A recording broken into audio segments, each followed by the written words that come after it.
Les amis, bienvenue dans cette nouvelle vidéo, une sorte de spin-off du bestiaire, et cette fois on va aborder les créatures qu'on voit dans les films et séries de la pop culture et qu'on aime beaucoup regarder. Aujourd'hui on va commencer simplement avec la série qui m'a donné envie de me lancer sur YouTube et de lancer ces bestiaires. On parle bien sûr de Supernatural. Pour cette série, il y a énormément de saisons, donc on va attaquer saison par saison. Il y aura une vidéo pour la saison 1, une vidéo pour la saison 2, une vidéo pour la saison 3, bref, vous avez capté l'idée. Est-ce qu'on fera les 15 saisons? Ça ne dépendra que de vous si vous vous abonnez, likez et commentez la vidéo et faites vivre la chaîne.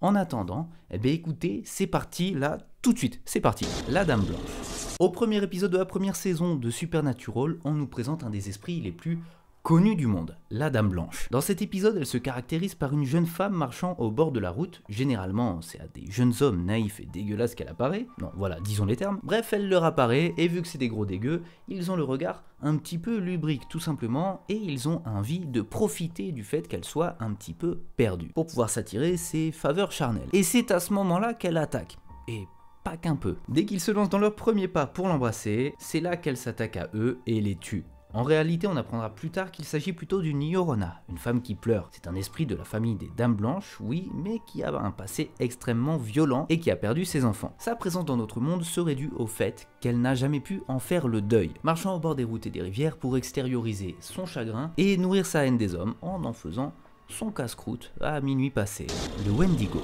Cette deuxième créature est de loin une de mes préférées, toutes saisons confondues, de Supernatural. Tout commence lorsqu'un jeune groupe de campeurs est alerté par des bruits étranges d'animaux autour de leur tente, ainsi que les hurlements d'un de leurs amis partis pour faire un petit pissou de rien du tout. L'un d'eux sort sa tête de la tente et se fait littéralement attraper et soulever, et bien sûr dévorer. Ils ont été attaqués par une des créatures les plus dangereuses qui soit, le Wendigo. Aussi grande que deux hommes, avec des bras extrêmement longs et pourvus de griffes à même de trancher n'importe quoi, mais surtout la chair humaine. On raconte qu'il s'agirait en réalité d'une malédiction amérindienne touchant les hommes qui se sont laissés tenter par le cannibalisme lors de périodes de famine extrême, étant ainsi transformés en véritables monstres au cœur aussi glacial que leur morale. Et d'ailleurs, il faut savoir que le Wendigo est une créature à laquelle énormément de monde réellement croit. Elle se représente dans les forêts du nord du Minnesota et des régions centrales du Canada. Il y a même une ville au Canada qui s'appelle Kenora et qui a acquis le titre de capitale du Wendigo. Et comme je vous l'ai dit, leur cœur est froid,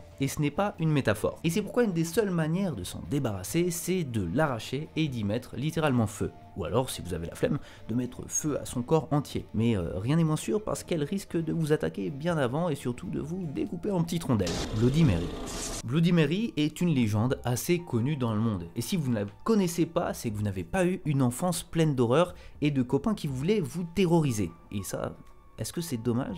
Je ne sais pas. On raconte que si on s'aventure à dire son nom 3 fois à minuit devant un miroir, on la verra apparaître derrière nous, et ce, juste avant qu'elle nous fasse amplement regretter de l'avoir appelée, car tout ce qu'elle laisse derrière elle, c'est une pièce pleine de sang. Dans Supernatural, c'est également le cas, mais on apprend aussi qu'elle peut voyager entre les miroirs, histoire de ne laisser aucun répit à ses victimes. Mais bien sûr, il est également possible de la bloquer grâce à ces miroirs, en la faisant apparaître dans un miroir bien particulier, et en le brisant. Dans la série, il s'agit d'un des miroirs à laquelle elle était attachée en tant qu'esprit. Donc est-ce que ça fonctionnerait avec n'importe quel miroir? Je ne suis pas sûr. Donc par précaution, ne l'appelez pas. Il semblerait d'ailleurs que la légende de Bloody Mary soit principalement inspirée d'histoires de sorcières infanticides ou de jeunes femmes mortes en couche. Et non de Marie Tudor qui, elle, aurait donné son nom uniquement au cocktail bien connu de tous. Et ouais, comme ça on se couchera moins bête. Le polymorphe. Le polymorphe ou le shapeshifter fait aussi partie de ces créatures auxquelles des personnes du monde réel croient. Très sérieusement. Très régulièrement sur TikTok ou YouTube, vous pourrez trouver des vidéos de la preuve de l'existence des shapeshifters au milieu d'autres vidéos de Bigfoot ou de Skinwalkers, ces fameuses créatures capables de changer d'apparence pour prendre celle d'un animal. Mais le polymorphe, quant à lui, ne se contente que de l'apparence des humains, ce qui est déjà bien assez, tout du moins dans Supernatural. Et pour ce faire, en général, il se charge d'abord de faire tout simplement disparaître sa victime, ou tout du moins de la caler dans un coin pour avoir le temps de faire sa mue. Et en parlant de sa mue, il faut avouer qu'elle est quand même relativement dégueulasse parce qu'il doit littéralement s'arracher la peau, la faire glisser pour qu'une nouvelle puisse prendre sa place, ses ongles, ses dents, ses cheveux, bref, même ses os à l'intérieur changent de forme. Et c'est vraiment, c'est dégueu quoi, tout simplement. Maintenant la question c'est comment faire la différence entre un polymorphe et une réelle personne. Eh bien, il y a deux solutions plutôt simples, entre guillemets. La première, c'est tout simplement les yeux laser. Ouais, petite private joke pour les fans de Supernatural. Non, les yeux laser, c'est tout simplement que quand le polymorphe est pris en vidéo ou en photo, eh bien ses yeux scintillent en blanc, comme si eh bien, la lumière ne pouvait pas se refléter dedans. Ou je ne sais plus l'explication, je suis pas scientifique, m'embêtez pas. La deuxième solution est un métal bien particulier et bien connu de tous les chasseurs de créatures, l'argent. Dès que l'argent touchera la peau du polymorphe, elle se mettra à brûler. C'est d'ailleurs aussi un des seuls moyens d'en venir à bout définitivement, si vous voyez ce que je veux dire. L'homme au crochet. La légende de l'homme au crochet est très connue aux États-Unis et c'est donc normal qu'elle ait été intégrée dans la première saison de Supernatural. Elle évoque un homme qui a un crochet à la place de la main et qui slash ses victimes par le ventre pour ensuite les suspendre par les pieds. L'homme au crochet agit dans les coins reculés, souvent lorsque les jeunes sont isolés dans une voiture tard le soir pour se faire des petits bisous. C'est cliché, mais écoutez, c'est comme ça. Les esprits, ils se la jouent old school. Dans Supernatural, l'homme au crochet, tout du moins son histoire, commence lorsqu'il s'attaque à un couple en train de batifoler tranquillement. La jeune fille s'en sortira, mais le jeune homme, quant à lui, eh bien, il subira le sort que je vous ai décrit juste avant. Le ventre, les pieds, tout ça. C'est ensuite avec les recherches des personnages principaux qu'on apprend qu'il s'agissait en fait d'un ancien pasteur qui était tout simplement serial killer. Il avait commis de nombreux meurtres et il avait perdu sa main qu'il avait remplacée par un crochet. Pour s'en débarrasser, comme n'importe quel esprit, il fallait brûler son corps avec du sel et surtout ne pas oublier le crochet et toute chose résiduelle de ce crochet, dont un pendentif qui avait été fondu et qui servait de collier à la jeune fille. Les divinités païennes.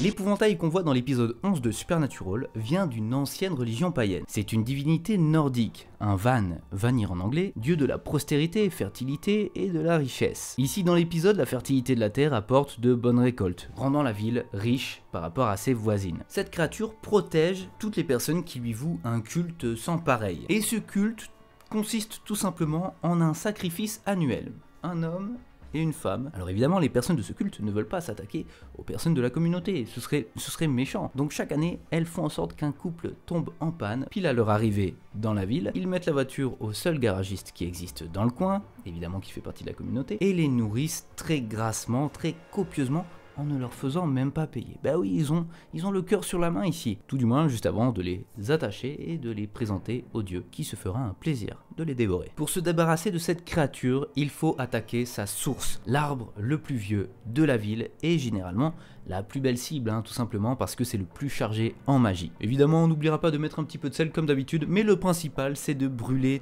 tout de cet arbre, y compris les racines. Alors faites un méga stock de sel parce qu'il y en aura encore besoin pour les prochaines créatures. La faucheuse. La mort est très souvent imaginée en tant que figure anthropomorphe, qui possède donc des caractéristiques physiques ou comportementales humaines. Dans le folklore occidental et au Moyen-Âge, la mort est souvent imagée comme un squelette avec une faux et avec une sorte de capuchon noir et une cape. Et bien dans Supernatural c'est différent, il s'agit plutôt d'un ange qui a décidé de vouer à son existence à la mort, tout en ne prenant parti ni pour le paradis ni pour l'enfer, en restant complètement neutre, afin d'assurer le cycle naturel des choses, en emportant les gens qui doivent être emportés sans distinction de si elles doivent aller au paradis ou en enfer. Et bien sûr, dans cette série, il en existe plusieurs. Bah oui, parce que t'imagines, une seule personne qui fait ce job sur le monde entier, c'est un peu compliqué. Donc effectivement, il existe plusieurs faucheuses qui ont chacune des districts bien précis. Bref, elles viennent cueillir les âmes des personnes qui doivent partir, ni plus, ni moins. Et la première qu'on croise dans la série est malheureusement sous l'emprise d'une personne qui arrive à la contrôler grâce à un ancien rituel. Ce rituel permet en gros de contrôler le pouvoir de la mort et la dame qui la contrôle donne ce pouvoir à son mari afin qu'il accomplisse certains miracles et soigne des personnes de sa communauté, rendant des personnes aveugles capables de voir, des personnes en fauteuil capables de marcher. Mais évidemment tout ça a un prix. Si tu fais un miracle, tu dois sacrifier quelqu'un. Jusqu'au jour où les deux frères arrivent dans la ville et sont victimes de ce maléfice, et même de la faucheuse en elle-même. Ils arrivent finalement à détruire le pendentif qui servait à garder la faucheuse sous l'emprise de la dame, et bien sûr, la faucheuse n'est pas contente, et elle se retourne contre cette même dame. Donc si jamais vous aviez à l'idée de contrôler des pouvoirs qui sont bien plus grands que vous, ne le faites pas. Tout simplement, ça se retournera toujours contre vous. Les Daeva. Les Daeva sont mes deuxièmes créatures préférées de la série parce qu'elles sont absolument fascinantes et qu'on ne sait quasiment rien sur elles. Et c'est ça que j'adore. Ce sont des créatures de l'ombre dont l'existence remonte à une religion millénaire bien plus antérieure que le christianisme. Et quand je dis de l'ombre, c'est littéralement de l'ombre. C'est-à-dire qu'on ne peut pas les voir. Elles sont invisibles à l'œil humain. Autant vous dire qu'avec leurs griffes aussi acérées que des rasoirs, leur puissance et leur capacité à voyager dans les ombres, donc quasiment à se téléporter, eh bien si vous voyez l'ombre de l'une d'entre elles, c'est qu'il est déjà bien trop tard pour espérer survivre. D'autant plus qu'il n'y a aucun moyen de s'en débarrasser. Le sel, vous oubliez, c'est pas des esprits. Les exorcismes, vous oubliez, c'est pas des démons. Et si vous pensiez passer votre vie à la lumière, dans un premier temps, c'est ça qui vous tuerait et même pas les Daeva. Et en plus, sachez que peu importe n'importe quelle source de lumière vous pourriez avoir, il y a toujours de l'ombre quelque part. Alors surtout, n'énervez jamais les Daeva. Le tulpa.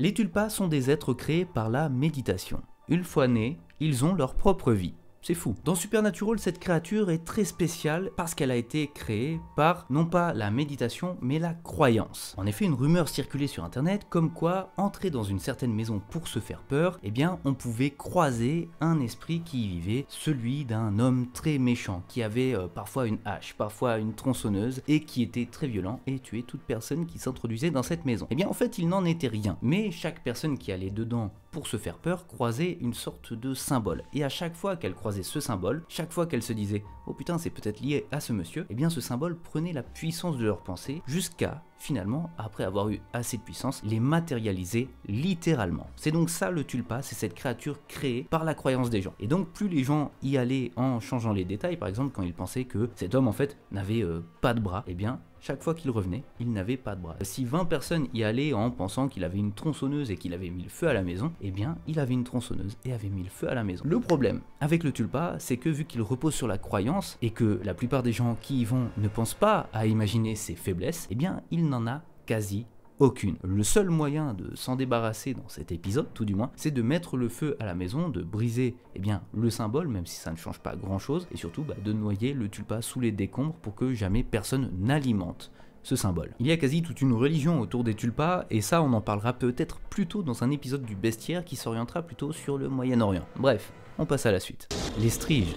Les striges sont de vieilles sorcières qui ont déjà plusieurs centaines d'années et qui se nourrissent principalement d'énergie vitale. Elles existent depuis très longtemps et s'attaquent à toutes sortes de proies, mais préfèrent bien sûr les enfants. Lorsqu'elles ne chassent pas, elles ont une apparence humaine et par conséquent il est très difficile de les reconnaître. Toutes les personnes qu'elles touchent tombent malades car elles n'ont plus leur essence vitale. Heureusement, dès qu'on tue une strige, toutes les personnes récupèrent leur essence vitale et donc ne sont plus malades. Dans l'épisode de Supernatural, eh bien tous les enfants tombent malades de pneumonie et périssent les uns les autres. Alors les parents pensent qu'il s'agit de fermer les fenêtres, etc. Bien sûr que non, il s'agit d'une créature et son apparence, comme vous le voyez, est quand même relativement terrifiante. Une de mes premières vidéos de la chaîne d'ailleurs porte sur les striges. Alors attention, la qualité est quand même relativement dégueulasse et si ça peut vous intéresser, j'essaierai bien un jour de faire un remake de cette vidéo, donc dites-le moi en commentaire si ça peut vous intéresser et on verra ça ensemble. Pour en revenir à notre créature du jour, il faut savoir qu'après avoir évacué le sang d'une victime, la strige s'en va généralement dans les bois pour la régurgiter. Dans le folklore, si une pièce en argent était imbibée de ce sang régurgité et enveloppée dans un tissu, elle devenait une amulette offrant la protection permanente contre n'importe quelle strige. Dans Supernatural, pour s'en débarrasser, eh bien c'est une autre méthode, un peu plus simple, lui tirer dessus pendant qu'elle se nourrit. Dans les créatures de Supernatural qu'il nous restait à voir, il y avait les vampires et les démons. Les vampires, tout le monde connaît malheureusement, c'est vrai que même si dans Supernatural ils sont assez spéciaux parce que le seul moyen de les tuer c'est de leur couper la tête et le pieu ne sert à rien, à part ça, vraiment, ils n'ont rien de super incroyable en plus, et surtout ils sont beaucoup plus importants dans la saison 2 et les saisons suivantes, donc c'est à ce moment-là qu'on y reviendra. Et les démons, c'est pareil, parce qu'on va avoir tout ce qu'est la clique des démons dans Supernatural, voire même faire tout un épisode entier sur juste les démons de Supernatural, donc ça attendra. En tout cas, j'espère que jusque là cet épisode vous a plu, c'est plein de petits chapitres, donc ça va assez vite, c'est tiktokable, normalement vous avez peut-être vu ça sur TikTok. En attendant la prochaine vidéo, moi je vous invite à la partager, à laisser des commentaires pour dire votre créature préférée, pour dire une série ou un film sur lequel on pourrait faire ce genre de vidéo, et surtout, likez, commentez, abonnez-vous, partagez, et on se retrouve un de ces quatre. En tout cas, d'ici la prochaine fois, moi je vous dis salut, je suis à bout de souffle.